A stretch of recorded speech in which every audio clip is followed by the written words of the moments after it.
अच्छा फिर कपड़े पहनना, आजकल पटलून और ये और वो और टेरेलिन और जो कुछ भी है और लुंगियां और जो अंदाज लगा, तो मुझे अंदाज ऐसा लगा कि 4000 मीटर से कम कपड़ा आप 60 साल में नहीं।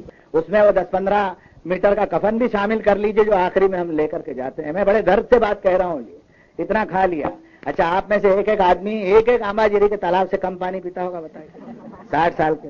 खाना पीना धोना नहाना और सभी आ गया उसमें, कुल्ली करना और जो कुछ भी है सब उसको मिला लीजिए, शौचालय से लेकर स्नान गृह तक ले लीजिए सब, तो एक एक तालाब एक एक आदमी पानी पी जाए। अच्छा खुदा मुझे माफ करे, मैं ऐसी जगह बैठा हूँ, बहुत अदब से बात आपसे करता हूँ कि उतना ही पेशाब इसी जमीन पर करते हैं, उतना ही पखाना करते हैं, और मर के जब जाएं तो हम इस हाल में जाएं कि संसार का कोई पैदा करने वाला नहीं, मेरे मन में आएगा वो करूंगा। मुझे आप बताइए बुद्धि इसको कबूल करती है क्या?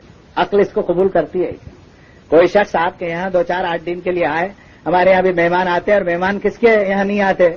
अतिथि सत्कार तो हिंदू भाइयों के यहाँ बड़ा पुराना है, मुझे तो बड़ा तजुर्बा है इसका, इसलिए कि मैंने तो आंख ही खोली है हिंदुओं के महल्ले के अंदर। अतिथि सत्कार देता, पाहुणे आले, अतिथि आए, तो मैंने जब संस्कृत जबान सीखी तो मैंने कहा भाई अतिथि का क्या माना हो, तो मालूम यार तिथि बताए बगैर जो आता है वो अतिथि है। मैंने तारीख न बताया और एकदम आ गए दन के साथ, बिस्तर लिए और दन के साथ में आ गए।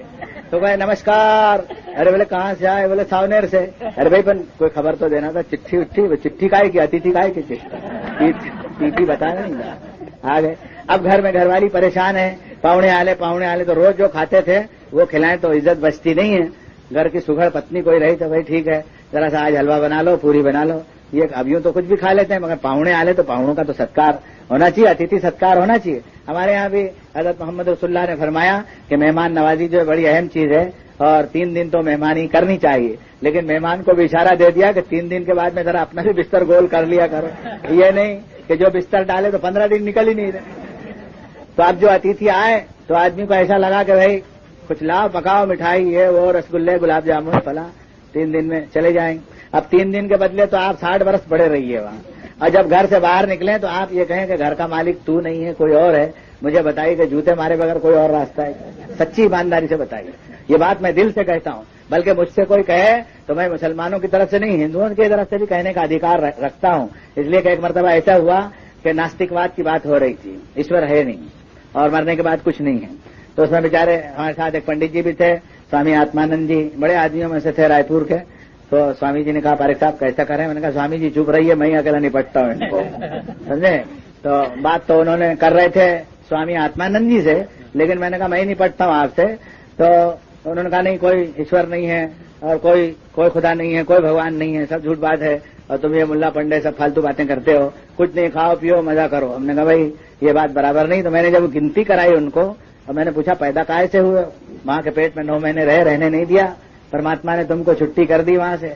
अब जब आए बचपन में तो रो रहे थे और नंगे घूम रहे थे, और मन में आया वहां पेशाब कर रहे थे, मन में आया पाखाना कर रहे थे। एक स्त्री ने 30 महीने तक मेहनत करके पाला पोसा, जब कहीं बोलने के काबिल हुए, शर्म नहीं आती तुमको? उस मालिक का इनकार करते हो, फिर बचपन से तुमको जवानी में डाला। और कुरान मजीद ने बड़ी अच्छी तस्वीर खींची, वल्लज़ी युसव्विरुकुम फिल अरहाम कैफ़ यशा, वो मालिक ऐसा है जो तुम्हारी माँ के पेट में, तुम्हारी माता के पेट में तुम्हारी तस्वीर बनाता है। तस्वीर बनाते वक्त पूछता नहीं आपको कि आपकी सूरत गुप्ता जी कैसी बनाए, अब्दुल करीम कैसी बनाए, अपने मन से बनाते हैं। शायद यही वजह है कि हर एक को पसंद आती है। किसी हजाम की दुकान में जाके देखें, आईने में जो सूरत देखता है तो उसको खुद की सूरत पसंद ही है। क्यों? इसलिए पसंद है कि बेचारा मजबूर है और कोई सूरत पर सवार हो ही नहीं सकता। क्या करेगा वो? जो पाया है उसको कुदरत ने, जो उसको उसकी रचना की, उसके लिए मजबूर है। तो मैंने पकड़ा उनको अच्छे से।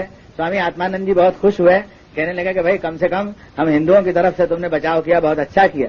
मैंने कहा अगर कोई ईश्वर नहीं है ये कहे और मेरे किसी हिंदू भाई को नीचा दिखाने के लिए कोशिश करेगा तो मैं बराबर इनकी तरफ से आऊंगा और मेहनत करके ये साबित करूंगा। इसलिए कि धर्म में अगर आस्था नहीं रहेगी तो कोई नहीं बचेगा, बताता हूँ। आप नास्तिकवाद अगर आया, यहाँ बहुत से सियासी लोगों ने चाहा कि वो कम्युनिज्म को लाए, फला लाए, मैं कहता हूँ भले ले आए, उनको मुबारक हो, लेकिन अगर ये नास्तिकवाद यहाँ आया तो मैं आपको कहता हूँ कि मुसलमान भी नहीं रहेगा और हिंदू भी नहीं रहेगा और जैन भी नहीं रहेंगे। इसलिए सब मजहब के लोग सर जोड़ करके एक जगह बैठे हैं, जिसमें मतैक्य हो उसमें तो तय कर लें, जिसमें मतभेद हो उसको छोड़ दें। मेरा कहना ये नहीं है सब बातों में एकदम मतैक्य कैसे हो जाएगा? 2 भाइयों के अंदर मतभेद रहता है, तो मतैक्य जिन चीजों के अंदर हो, जिसमें यकसानियत हो कि वो भी मानते हैं ये भी मानते हैं, उसमें तो गाड़ी मिल करके चलाएं। सब बात के फैसले अपने आप न करने दो, अल्लाह को क्या करने देंगे? क़यामत के दिन क्या करेगा? आप ही ने सबको सजा भी दे डाली और सबको यही चुकता कर दिया। तो ये जगह चुकता करने की नहीं है। तो मैं अर्ज ये कर रहा था कि इंसान की जो पैदाइश और उत्पत्ति है इस भूमि के ऊपर, इसमें उसको 60-70 साल के अंदर छुट्टी हो जाती है और ये कहीं जाता है। अब सवाल ये पैदा होता है कि कहाँ जाता है। मृत्यु की एक दीवार है और दीवार के उस पार ये चले जाता है और फिर पता नहीं लगता कि क्या होता है। इसका जवाब साइंस वाले नहीं दे सकेंगे, इसका जवाब फिलासफर नहीं दे सकेंगे, इसका जवाब आकाशी पुस्तकें दे सकती है, इसका जवाब खुदा के पैगंबर दे सकते हैं। कुल यतवफ़्फ़ाकुम मलकुल मौतिल लज़ी वुक्किला बिकुम सुम्मा इला रब्बिकुम तुरजऊन। इनसे कह दो कि तुम्हारी वफात और तुम्हारी मौत और मृत्यु के समय तुम्हारी आत्मा को कस्टडी के अंदर एक निजाम है जो ले लेता है और मेरे दरबार में तुम्हारी हाजिरी होती है, कहीं फना नहीं हो जाते हो। शायद वही वजह है कि हिंदू फिलोसफी के अंदर भी आत्मा को अमर कहा गया और मेरे ख्याल में जरा मुझे दुरुस्त बात मालूम होती है, इसमें कोई हर्ज नहीं है कि आत्मा जो है उसको आकार शरीर से दे दीजिए तो दोबारा इस शरीर को आकार देना परमात्मा के लिए, ईश्वर के लिए कोई मुश्किल बात नहीं। अब आदमी ने जो इस भूमि के ऊपर अच्छे कार्य किए हैं इसका बदला उसे उस दुनिया में मिलना है, बुरे काम किए तो उसकी सजा भी मिलनी है। लोग इसको जब समझते नहीं तो कभी कभी दुनिया की जिंदगी से भी ऊब जाते हैं। अगर हम अपने मन के ऊपर संयम रखें और एक दूसरे को सुधारने की अगर भावना हमारे अंदर हो तो मैं तो ये कहता हूं कि गैर मुस्लिमों में, हमारे हिंदू भाइयों में और दूसरे मजहब के लोगों में भी बहुत से ऐसे लोग हो सकते हैं कि जिनके कहने के ऊपर मुसलमानों में सुधार आए। मुसलमानों में ऐसे हजारों लोग हो सकते हैं जिसके कहने में गैर मुस्लिमों की तरफ में सुधार आए। एक छोटी सी बात कहता हूं, कहने की नहीं है, मेरी कमजोरी की है। मैं बहुत सिगरेट पीता था, बहुत चेन स्मोकर था।